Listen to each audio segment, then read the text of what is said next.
Біздің бүгінгі негізгі тақырыбымыз бұл ысырапкершілік болады. Бірақ бізге рызық деген, шүкіршілік деген, ысырапкершілік деген ұғымды сезінуден бұрын сізбенен бізге Алла Тағала жан-тән және де бір нәпсті белгілеп қойды. Бәріміздің өзімізге жараса бір нәпсіміз бар. Хадис шәрифте айтады, бізде сұраймыз ғой, ысырап деген не деген уақытта бәріміз айтамыз. Тамақты көп жеу, суды көп ішу, көп ұйықтау, уақытты бос жерге жұмсау, бұның барлығы ысырап дейміз. Соның жанында бізде қазір Инстаграмға қарап отырасыз, біреу бір нәрсе жеп отыр, соны заказ бересіз. Инстаграмға қарап отырасыз, үйіңізді ремонттап қойғасыз, бірақ анау басқаша ремонт болыпты, соны ауыстырасыз. Яғни хадисте айтады, нәпстің әрбір қалаған нәрсесін бір адам істеп жатқан болса, ол адам ысырапта дейді.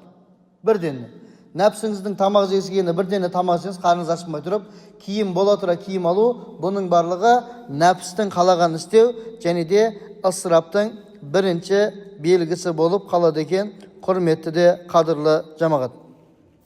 Пайғамбарымыз саллаллаху алейхи вассалам айтады, нәпске қатысы бар бүгінгі хадистерімізді біз күтібі ситтадағы нәпске қатысы бар хадистерден жинадық. Пайғамбарымыз саллаллаху алейхи вассалам бір сахаба керамның жанында отырып, мен саған бір нәрсе айтайын деді. Бұл айтатын нәрсемді жақсылап ес деді. Біріншісі, Алла Тағалаға қарсы келме, Алла Тағаланың бұйрықтарын орында және де Алланың бұйрықтарына бас июге тырыс дейді. Екіншісі, Алла Тағаладан қай жерде болса қорқ.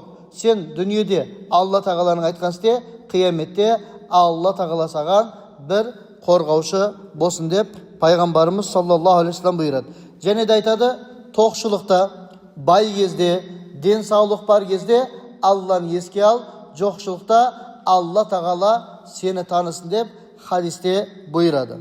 Бұл хадистің жалғасын қазір оқимыз. Сонда қараңыздар. Тоқшылықта, денсаулық барында сен Алла Тағалаға дұға қыл, ертең жоқшылықта Алла сені танысын дейді.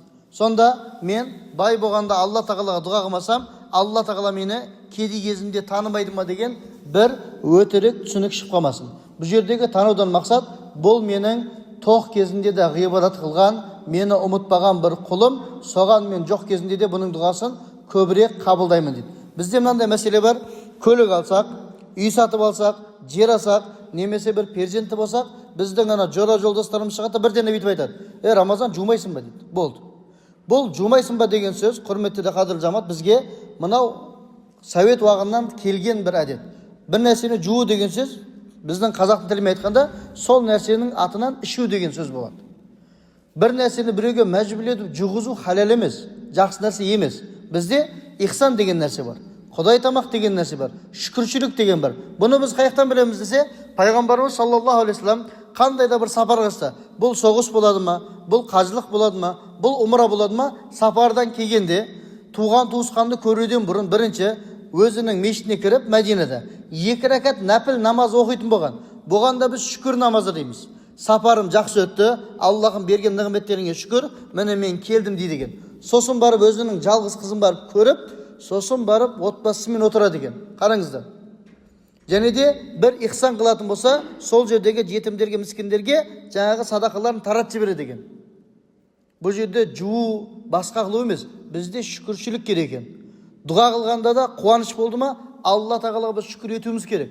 Ақиқа деген мәселе бар ғой, білесіздер ғой. Ақиқа деген не деп сұрасақ, бәрі айтады да, бала туылғанда 7 күнде істелетін бір ихсан. Ақиқа ол емес. Ақиқа деген 7 күнде баланың шашының алынуын айтады. Сол шаштың аты ақиқа. Енді не қылады ол шашты? Бүйтіп таразға жақсылап қоямыз. Егер бай болса, жаңағыда байдан мақсат не? 40 қойы болса, 80 грамм алтыны болса, зекет беретін жағдай бар адам болса, сол шаштың ауырлығымен садақа қыл жереді, алтынды.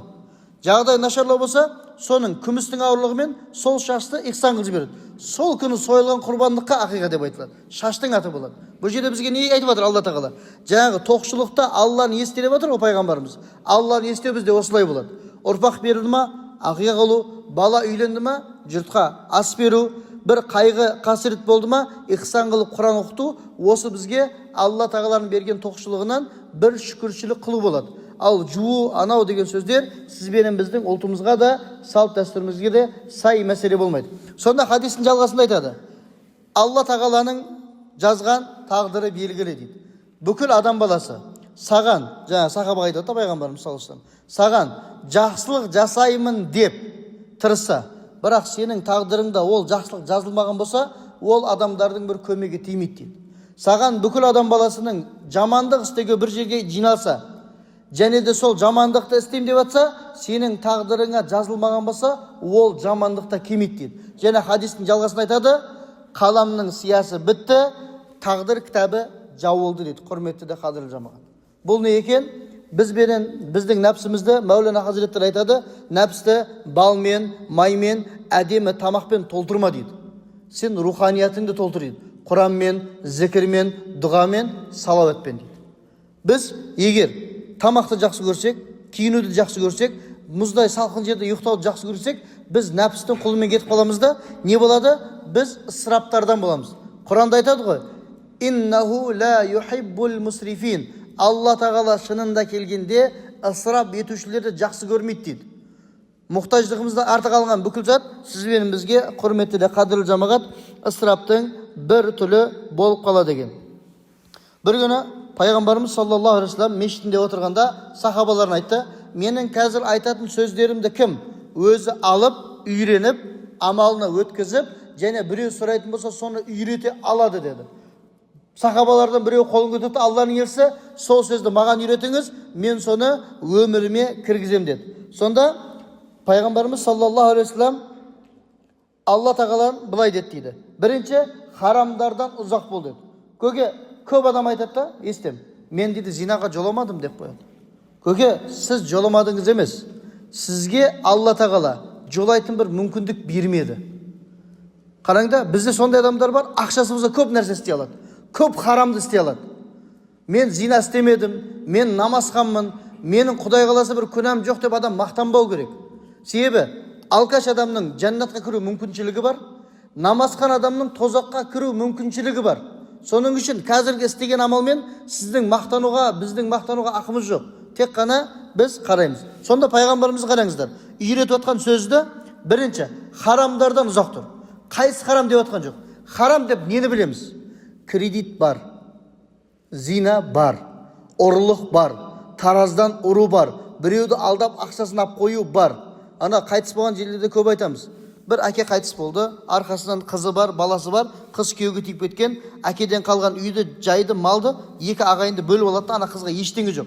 Ана екі ағайынды өзінің туған бір қарынан таласып кеткен, өздерінің қарындастарының ақысына кіріп қойған болады. Ол да харам болады. Бір ауыз қарындасым Құранда осында жазылған екен, еркектерден екесі аз, әйел кісі алады екен, осы жер сенікі, қаласаң ал, қаласаң біз қолданамыз деп бір ауыз айту керек екен. Ол жерге 30 жыл болды, 40 жыл деген жоқ, құл ақысы болады екен ол. Құрметті жамағат. Сол үшін харамдардан ұзақ бол деген сөз, бүкіл харамдардан ұзақ бол деген. Бөліп айтқан жоқ. Екіншісі, пайғамбарымыз саллаллаху алейхи вассалам айтты, Алла тағаланың ең көп ғибадат қылған абид дейді, құлы бол дейді. Ең көп ғибадат қылған. Бізде бар мешітте көбіміз 2-3 адам. Қашан келсеңіз кешке құптанда Құран оқып отырады, бірақ күндіз қарасаң сол кісі огородта огород шауып жүреді. Бамдаттан бамдат намазында отырады сол кісі. Қарасаңыз ана жерде жұмысын істеп жатыр. Яғни бізге бұл дүние мен ақыретті бірге алып жүруге болады екен деп дүниедегі бір мысал болады. Қай мешітке барсаңыз ауылда 2-3 адам бар. Күндіз тірлігін істеп жатыр, кешке ғибадатын істеп жатыр. Сол адамдар осы хадиске мәміле қылып жатқан болады. Яғни Аллаға ең көп құлшылық қылып жатыр. Қай жағынан? Екі жақтан. Әрі ғибадатында, әрі рызқында халалынан тауға тырысып жатқан болып есептелінеді, құрметті жамағат. Және де келесін айтады, көршіңе жақсылық қыл, момын бол дейді. Сенен біреулер жәрдем сұраса, жәрдеміңді бер, және де көп күлме дейді. Біз көп айтамыз. Көке, оны жерде кешке магазин алдында 5-6 адам отыр, әр магазинде. Тек қана күледі. Қашан өстеңіз күледі. Отырады да күледі. Қолдан да бір нәпітке отырады күледі, өткенді ғайбаттайды. Хадисте айтып отыр, көп күлме дейді. Неге күлме десе, хадистің жалғасында айтып отыр. Көп күлу жүректі өлтіреді. Жүректі өлтіреді деген сөз, сен 40-та өлетін болсаң, 35-те өліп қаласың деген сөз емес. Жүректегі иманның әлсіреуі жүректің өлуі болады. Енді иман әлсіз адам не істейді? Иман әлсіз адам бүкіл харам істейді. Қолына келгеннің барлығын істейді. Соның үшін ана жерде күліп отырудың орнына, көке, 3-4 жора жолдасты алып, бүгін бір құптан оқып алсақ, құптаннан кейін азғана бір имамнан сұрасақ та бір хадис сабағын өтіп берсе бізге, ертең сол хадиспен, сол аятпен күнімізді бассақ, күнімізді берекелі қылсақ не болады десе болады ғой? Жоқ. Обязательно 3-4 адам магазиннің алдында өтке өсектеп тек қана күліп тұрады. Ал күлудің көбі сіз бенен біздің құрметті де қадірлі жамағат жүрегімізді өлтіріп қояды екен. Тақырып не деп қазір кіріп келгендерге, тақырып бізде ысырапқа бармау. Ал ысырапқа бармаудың бірінші жолы нәпске ие болу. Себебі нәпстің құлы болған адам ысыраптың барша түрін істей алады екен, құрметті де қадірлі жамағат. Пайғамбарымыз саллаллаху алейхи вассалам бұйырды, Раббым маған 9 нәрсені бұйырды. Олардың біріншісі деді, ашуланғанда немесе бір жағдайға разы болғанда ақыл менен әділетті шешім қабылдау деді. Екіншісі, байлықта болсын, кедейлікте болсын, есеп кітаптың баршасын істеп жүр. Яғни, маған Алла тағала мынанша рызық берді, мен де осынша рызықты жетімге, жесірге, міскінге бердім. Немесе мен осындай кедей едім дегендей бір есеп кітап қылсын деді. Менен шығып кеткен деді, пайғамбарымыз саллаллаху алейхи вассалам айтады. Менен бет бұрған, менен шығып кеткенге барып, менің жағдайын сұрап, силай рахим қылу маған бұйырылды дейді. Бізде осы жерде отырған бар, ауылдағылар бар, ағайындар бар, сөзге кеп қалады. Болды, бет бұра салады. Жоқ, кешірім сұрау, араласу, силай рахим бұл парыз болады. Ол кісілермен мәміле қылу сіз бенен біздің құрметті жамағат міндетіміз екен. Айтады, пайғамбарымыз саллаллаху алейхи вассалам, мені, осы хадисте айтады, мені мұқтаж кезінде маған ақша бермеген адамға сенен сол мұқтаж болып сұрағанда сен оған ақшаны беруің керек дейді. Түсінесіз ба? Бізде көп жағдайда, мен өзім ескен нәрсемді мынандай айтып берейін. Жаңағыдай бір көкеміз бір үйге барып қыз сұрайды да, енді үйлену үшін бермейді да қызды. Сөйтіп сол қыз бермеген үйдің баласы енді ел жетті ғой. Ана үйдің барып қызын алу керек болып отыр да, енді басқа қыз жоқ. Сөйтсе, біз бармаймыз дейді. Неге? Біз оған қыз бермеген, олар да бізге бермейді дейді. Барды, шынымен де бермеді да көке. Түсінесіз ба? Неге? Біз сұрадық, бермедің, енді сен сұрадың, мен де бермеймін. Бізде исламда абида ұстап қалу деген тема жоқ. Біреу сізге мұқтаж ба? Ақша болсын, жаңағы құда түсу мәселесінде болсын. Сізге біреу мұқтаж ба? Оны Алла тағала сізге жіберіп жатыр. Бәлкім сіздің қызыңыз үшін ең қайырлы күйеу бала сол. Бірақ біз не қылып бет бір жеріп атта кейін, бірер жылдан кейін Алла сақтасын, ол отбасының ажырасқанын, қыздың таяқ жегенін, немесе ұрпақ болмағанын естіп жатырмыз. Немесе ақша мәселесі. Сізде жағдай жоқ, бардыңыз біреуден сұрадыңыз, енді сізде ақша бар, барып сұрады, біреу келіп сізден сұрады, бермей жатсыз. Ал хадисте айтып жатыр, саған берілмеді ма, сенен келіп сұрағанда бер. Неге десеңіз қараңыздар. Бойкот деген мәселе қазір көп кетіп жатыр ғой. Меккедегі мұсылмандарға пайғамбарымызбен бірге сенген 100 адамды мұсылмандар Меккенің сыртына шығарады да, 1-1,5 жыл көлемінде бүйтіп айтады мүшриктер. Ана мұсылмандарға ештеңе сатпайсыңдар, мұсылмандар ештеңе алмайсыңдар, оларға біз бойкот қыламыз. Қалай ислам дінінен келеді, бет бұрады, сол кезде біз әдемі тамақтар береміз деді. Сонда Хадиша анамыз бүкіл байлығымен сол жерде мұсылмандарды бағып қағып отырды. Енді қараң, пайғамбарымыз Меккені алды ғой, дұрыс па? Меккені алғанда не қылды? Сапарға шықты. Сапардан ғанима дейді, долялар түсті, әжептәуір дүние түсті. Сөйтті да, сол уақытта енді ислам дінін қабылдаған мұсылмандарға бұлардың иманы әлсіздеу, бұлардың жүрегін исламға біз жылытуымыз керек деді, муаллафатул құрб деп, соларға көбірек ақша берді. Көбірек бидай берді, көбірек құрма берді. Неге? Олар ислам дініне жүрегі жылынсын деп. Болса пайғамбарымыз айтса болады. Олар маған 6 жыл бұрын бойкот қылды, маған тамақ бермеді, мен енді бұлармен араласпаймын, өзімнің ансарларыма көп ақша беремін да, меккеліктер маған бір тиын десе болады еді. Бірақ істеген жоқ көке. Себебі пайғамбарымыз саллаллаху алейхи вассалам бір адамның, бір мұсылман себепші ислам дініне кіруін бір жерге барып жихад қылудан артық деп есептейтін. Біз не қылып жатырық? Өзіміз намаз қыламыз, оразамыз түгел, бірақ бір мінезімізбен бір адамды мешітке келуден тыйып жатырық. Бізден суына себепші жатырық, және де бір жерде отырғанда оған ешқандай жақсылық жасамаймыз да, тек қана ақыл айтып жатыр, ақыл айтып жатыр. Діннен суып жүрген бір бауырымыздың бір мұқтаждығын кетірсек, одан кейін бар оған намаз туралы әңгіме айтсақ, жүгіріп келеді ма? Келеді. Келеді де біздің де жанымызда тұрады, құрметті де қадірлі жамағат. Және пайғамбарымыз саллаллаху алейхи вассалам айтады, жаңа маған 9 нәрсе бұйырылды дегенде, сөйлегенде сөзің зікір болсын дейді. Ойлағанда пікірің тәфәккүр болсын. Сенің қарауының өзі бір мағыналы қарау болсын дейді. Құрметті де қадір жамағат, сол нәрселерге сіз бенен біз мән беруіміз керек екен. Және де пайғамбарымыз саллаллаху алейхи вассалам айтады, бүкіл пайғамбарлардан маған келген мына 4 сүннет бар дейді. Осы 4 сүннетті сіз бенен біз істеп жүруге міндетті екенбіз. Бірisi не екен? Хая дейді, ұялу. Қараңда, қоғамымызда, ауылда деп атқан жоқ, қоғамымызда адамнан ұялу көп, Құдайдан ұялу бүйтіп айтқанда жоқ. Қалай десе, Құдадан ұят болады, арақ қойайық деп айтамыз. Дұрыс па? Аза болған үйде тамақ істемеңіздер, 3 күнге дейміз. Не дейді? О, ұзақтан келгендерден ұят болады деп тамақ істей салады. Түсінесіз ба? Жұрттан ұят болмасын деп би қояды. Жұрттан ұят болмасын деп музыка қояды тойда. Жұрттан ұят болмасын деп әр бәлені істеп жатыр. Алладан ұялу, мына жерде ұят деп жатыр да. Қараңыздар, Осман радиаллаху анху, пайғамбарымыз саллаллаху алейхи вассаламның күйеу баласы. Ашық нәрсе. Күйеу баласы пайғамбарымыздың алдына келгенде пайғамбарымыз, егер жатқан болса отырып алады екен. Егер үстінен бір жер ашық болса киімдерін киіп алады екен. Неге? Себебі Осман радиаллаху анхудан періштелер ұялған екен. Әл-хая минал иман дейді. Ұялшақтық бұл иманнан екен көбі. Бірақ ненің ұялшақтығы десе адамнан емес, Құдайдан ұялу керек екен.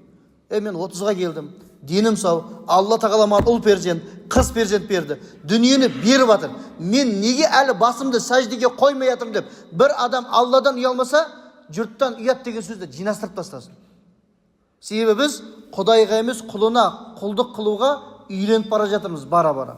Соның үшін құрметті жамағат, бүкіл пайғамбарлардан келе жатқан бір сүннет екен. Бұл ұялу кімнен десе, Раббымыздан, пендесінен емес. Жұрттан ұят болады деген сөз сізбенен бізді бүкіл мәселеде ысырапқа алып барып қояды. Екіншісі, әдемі иіс жағу. Мешітке келетін кезде, тойға баратын кезде, жиынға баратын кезде сізбенен біз миск, әтір, духи, одеколон жағып жүрейік. Бұл сүннет. Бүйтіп құшақтасқанда бір-бірімізді жаман көріп қоймайық. Терлеп кепті ғой деген сияқты мәселе, құрметті жамағат, болмасын. Себебі тазалық сізбенен біздің сақалымыздың әдемілігі, киіміміздің тәртіптілігі, иісіміздің жақсы шығып тұруы сырттағы адамдарға, мұсылмандар осындай әдемі екен ғой, келбетті екен ғой деп исламға қызығушылықты артқызады. Ислам деген тек қана отырып алып уағыз айту емес, сыртқы келбетке де мән береді деген құрметті жамағат. Үшіншісі, үйлену мәселесі. Үйлену дегенде Құрандағы аят айтып берейік, құрметті жамағат. Құранда үйленіңдер дей бермеген. Құранда айтқан, жағдай жетіп тұрған әкелерге, жағдай жетіп тұрған әулеттің үлкен көкелеріне, жағдай жетіп тұрған билерге айтып жатыр да, үйлентіріңдер деп жатыр. Жасы келген, жағдайы бар, үйлене алмай жатқан адамдар бар ғой ауылда. Соларды жағдайы бар, қалталы адамдарға айтып жатыр да, Құранда үйлентіріңдер деп жатыр. Олардың бойдақ жүруі харамға түсуінің баршасында сізбенен біздің бір себебіміз болған үшін олардың күнәсіне аз ғана да болса ортақ болып қалады екенбіз. Төртіншісі, мисвак қолдану. Құрметті де қадірлі жамағат, егер адамдардың бізден ұзақ болуын қаламасақ, ішкі де сыртқы тазалықтарға мән беруіміз керек. Күлу вашрабу иннаху ла юхиббул мусрифин деген бір аят бар. Алла тағала Құранда айтады, жеңдер, ішіңдер, бірақ ысырап етпеңдер дейді. Ал біздің ысырап етуіміздің негізгі мәселесі жұрттан ұят болмасын деп, нәпсіміздің айтқанын, қалағанын істеп жүруміз. Құрметті жамағат, пайғамбарымыз саллаллаху алейхи вассалам нәпсіне ие болу үшін түнде намаз оқыған, күндіз ораза ұстаған, және де көзін, қолын, тілін харамдардан тыйып отырған. Алла тағала баршамыздың Алланың алдында қиямет күнінде жүзіміздің жарық болуын нәсіп етсін. Ва ахиру дa'wana анил хамдулиллахи rabbil alamin.